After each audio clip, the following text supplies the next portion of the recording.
উফ, ফাইনালি আজকাল কোথাও আমার বেরোনো নেই, কোনো নিমন্ত্রণ নেই, কেউ আসবে না বাড়িতে।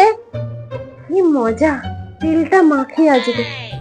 উফ, আহ আহ কি মজা। এসো না, কি করছিস? এই তো মা, মাথায় তেল মাখছি। ও, রেডি হয় রে শিগগির। মানে কোথায় যাব? আরে তোর মাসি এসে আসছে।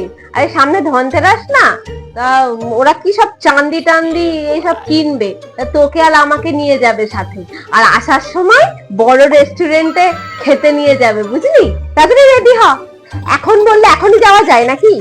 না না, এখন বলেনি তো। বলেছে তো আমাকে সেই কোন সকালে।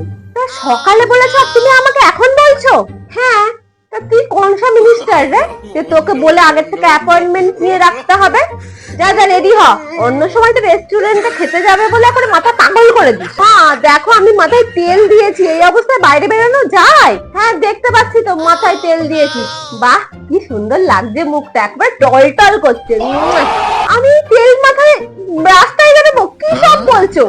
ওরে বাবা, তো কি হয়েছে? মাথায় তেল দিয়ে কি বাইরে বেরোনো যায় না? আমরা তো মাথায় তেল দিয়ে বিয়ে বাড়ি পর্যন্ত যেতাম। এই নাটক করিস না, তাতে রেডি হয় না বলেই খালাস। এখন আবার মাথায় শ্যাম্পু করো, ড্রায়ার দিয়ে চুল শুকাও। আরে রাতের বেলা এখন ঠান্ডাও লেগে যাবে, কিন্তু কিছু করার নেই। ভালো লাগে না, 1 ঘন্টা রাখতে পারলাম না মাথায় তেলটা।